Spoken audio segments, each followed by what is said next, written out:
जेजुरीत ट्रकनं वारकऱ्यांना चिरडलं, 3 महिला वारकऱ्यांचा यामध्ये मृत्यू, 4 महिला वारकऱ्यांवर उपचार सुरू। जेजुरीतील भोंगळे मळ्याजवळ ही दुर्दैवी घटना घडली। वारकऱ्यांच्या सुरक्षेचा प्रश्न पुन्हा ऐरणीवर।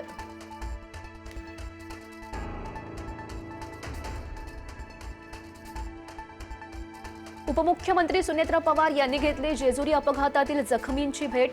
जखमी महिला वारकऱ्यांची केली विचारपूस। मृतांच्या नातेवाईकांना 4 लाखांची केली मदत। सुनेत्रा पवार यांची माहिती।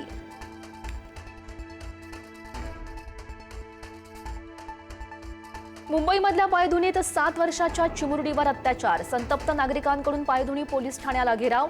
आरोपीला फाशीची शिक्षा देण्याची मागणी। नराधमाला आज न्यायालयामध्ये हजर केलं जाणार।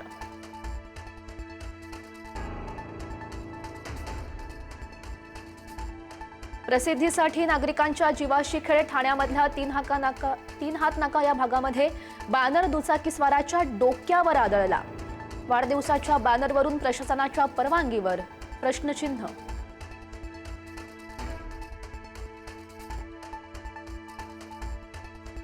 धाराशिवच्या कळंबमध्ये शीतपेय प्यायल्यानं 2 नर्सेसला विषबाधा। गजानन महाराजांच्या वारीमध्ये वाटलं जाणारं होतं हे शीतपेय। एफडीएनं शीतपेय केलं जप्त। शीतपेय कोण वाटणार होतं याचा सध्या तपास सुरू।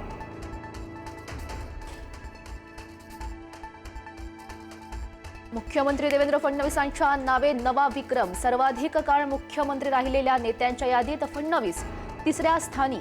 मुख्यमंत्री पदाच्या कार्यकाळाबाबत फडणवीसांनी शरद पवारांना टाकलं मागे।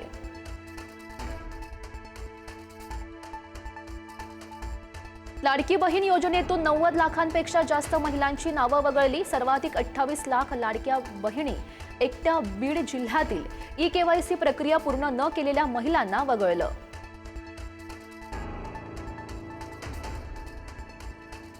साकीनाका मॅनहोल मृत्यू प्रकरणी कंत्राटदारावर कारवाईला विलंब। आठवड्यानंतरही कंत्राटदाराकडून पालिकेच्या नोटिसीला उत्तर नाही।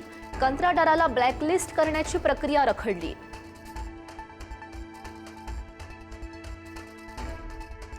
मुंबईचे उपमहापौर संजय घाडींचं आयुक्त अश्विनी भिडेंना पत्र।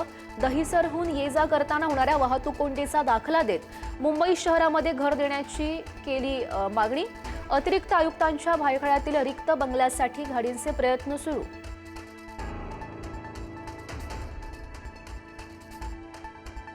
कोल्हापूरमधल्या पंचगंगा नदीवरच्या शेवटच्या शिरोळ बंधाऱ्याला भगदाड। बंधाऱ्याची एक बाजू वाहून गेल्यानं वाहतूक थांबली। शिरोळ कुरुंदवाड बहिरेवाडी दरम्यान वाहतूक ठप्प।